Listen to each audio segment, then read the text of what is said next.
Hello friends, good morning. कैसे आप सभी? होप सो डूइंग वेल, अच्छे होंगे और आप अपने घरों में पढ़ाई कर रहे होंगे।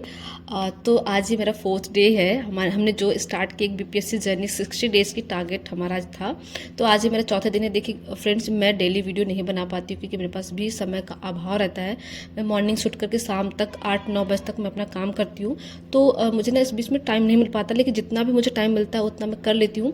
यहाँ पर एक कॉमेंट भी आया था मुझे कि फिजिक्स कहाँ से पढ़े, तो आज हम फिजिक्स के बारे में ही हम डिस्कस करेंगे। तो सबसे पहले तो आपको ना इस वीडियो को लास्ट तक देखना है, बिल्कुल भी स्किप नहीं करना है। अगर आप इस चैनल पर नए हैं तो प्लीज़ आप मुझे लाइक कर सकते हैं, शेयर कर सकते हैं और प्यारे प्यारे से कमेंट्स कर सकते हैं। आपकी जो भी क्वेरी होती है वो मुझको हम डिस्कस करेंगे। मुझसे यहाँ पर दो चीज़ पूछी गई थी। आप पहले तो एक फिजिक्स कहाँ से पढ़ें, इसके बाद फिर मॉक में मेरे कितने नंबर आते हैं। तो मैं बता दूँ डियर, मैं फिजिक्स अभी जो पढ़ रही हूँ वो एनसीईआरटी से ही पढ़ी हूँ। मेरा जो टारगेट था वो 10 जून तक का था कि मैं 10 जून तक बहुत अच्छे तरीके से फिजिक्स को पढ़ लूँगी, कवर अप कर लूँगी, और मैंने वो कर लिया है। अभी एक दिन मेरे पास बचा है, तो मेरा एक टॉपिक बचा है प्रेशर वाला, उसको ही मैं कवर करूँगी 10 तारीख को। और यहाँ पर मेरी जर्नी मॉर्निंग से स्टार्ट हो जाती है, वो 5 बजे से। 5 बजे से उठने के बाद मैं 2 घंटे हिस्ट्री का रिवीजन करती हूँ बहुत अच्छे से। इसके बाद फिर 7 बजे मुझे एक्सरसाइज करनी है, मतलब मेरा है ये। या जब मेरे स्कूल खुल जाएंगे तो ये रूटीन चेंज हो जाएगा, मतलब जब स्कूल 7 बजे को जाएगा तो मैं और जल्दी उठ करके, लेकिन ये मेरा होता है, मैं करती हूँ क्योंकि इससे मुझे ना पढ़ने का एक तो बॉडी रिलैक्स मिलता है कि हाँ चलो, और पढ़ने में मेरा मन लगता है क्योंकि मैं मेडिटेशन कर लेती हूँ, तो मेरा जो माइंड है वो यहाँ वहाँ नहीं जाता है।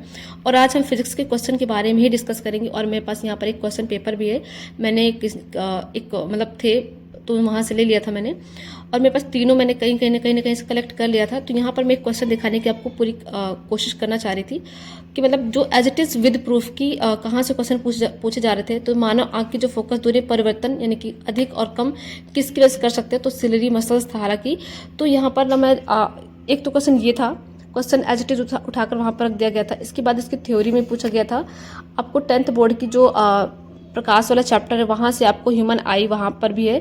तो वहाँ से एक पश्चिमाभी मांसपेशी यानी कि सिलरी मसल्स है, वहाँ से आप यहाँ पर देख सकते हैं लेंस की फोकस दूरी कम या अधिक किया जा सकता है, किसकी वजह से, यानी कि सिलरी मसल्स की वजह से किया जा सकता है। तो एक चीज़ हमें ना एक एक चीज़ को, एक एक पॉइंट को एकदम दिमाग दिल में बैठा कर लेना है और वहाँ से हिलाना नहीं है एकदम कि हमें क्या क्या पूछ रहा है क्या नहीं।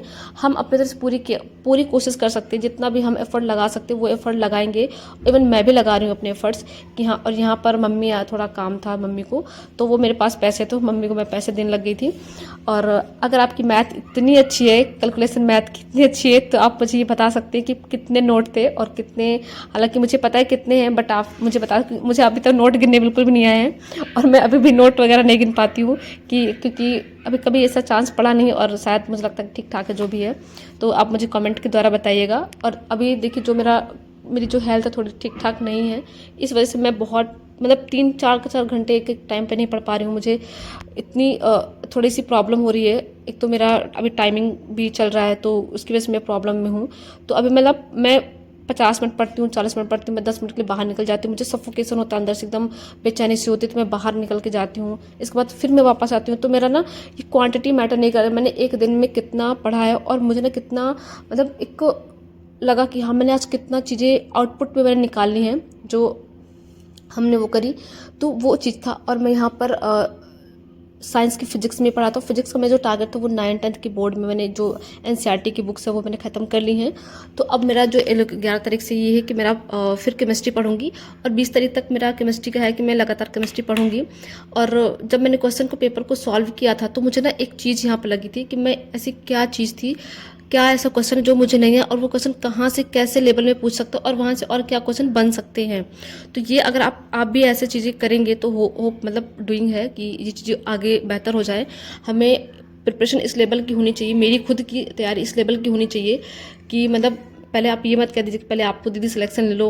नहीं, मेरी प्रिपरेशन इस लेवल की होनी चाहिए। मैं खुद कहती हूँ कि जब भी कोई एग्जाम में कोई क्वेश्चन आए क्लिक हो, तो मेरे माइंड में ये क्लिक होना चाहिए कि क्वेश्चन कहाँ से आया है और उसके आसपास के अराउंड की चीज़ें क्या थी। हालांकि बहुत सारा समय नहीं मिलता क्योंकि प्रेशर में हमारी चीज़ें बहुत जल्दी गलत हो जाती हैं, और हमें सबसे तो प्रैक्टिस करना है, तो प्रैक्टिस तो मेरा यही है कि मैं अभी प्रैक्टिस मॉक नहीं लगा रही हूँ। हालांकि मैं क्वेश्चंस लगाती हूँ, बट उस तरह मॉक नहीं लगा पा रही हूँ। मॉक में लगाऊंगी 20 तारीख के बाद से लगाऊंगी। मुझे लगता है मेरा सिलेबस थोड़ा ख़त्म हो जाए।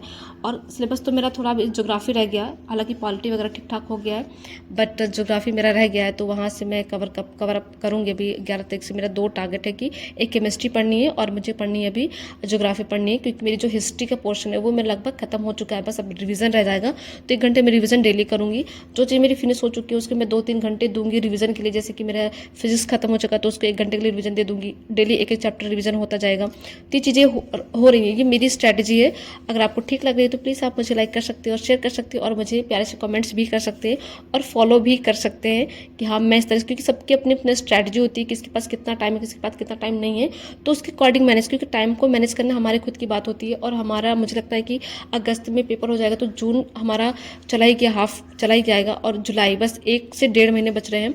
तो अभी 60 डेज भी आज से अगर हम कवर अप करें कि 10 तारीख को, तो 10 तारीख से भी हमारे 60 डेज ही बच रहे हैं, ज़्यादा दिन नहीं, क्योंकि 10 अगस्त का पेपर होगा मे बी। तो और दूसरा मैं आपको बता देती हूँ कि जितने भी एनसीईआरटी से क्वेश्चन पूछे गए हैं, अभी जैसे कि विद्युत वाला भी, विद्युत से भी 2.0 में पूछा गया था क्वेश्चन। और यहाँ से मैं आपको दिखा देती हूँ कि यहाँ पर से क्या क्या क्वेश्चन पूछा गया था विद्युत, मतलब विद्युत में कि एक पूछा गया था कि विद्युत फ्यूज किस पर वर्क करता है, किसके सिद्धांत पर काम करता है। तो ये तो मतलब नॉर्मल सी बात है कि फ्यूज है तो हीटिंग पर तो काम करेगा, तो ये उसमें यानी कि तापीय प्रभाव पर वर्क करता है। और यहाँ पर देखिए मैं लेकर भी आई थी विद्युत फ्यूज किस पर काम करता है, तो विद्युत हीटर हो गए, विद्युत फ्यूज हो गए, इस्त्री, जो भी जितनी भी हीट करने वाली चीज़ें होती हैं सारी प्रिंसिपल पर वर्क करती है, हमारी हीटिंग पर यानी कि तापीय प्रभाव पर ही वर्क करती है। क्या पता नेक्स्ट हमारा हीटर वाला पूछ ली, या कुछ और एक्स्ट्रा ऐसे भी पूछ सकता है। प्रतिरोध वाला तो पूछ लिया था।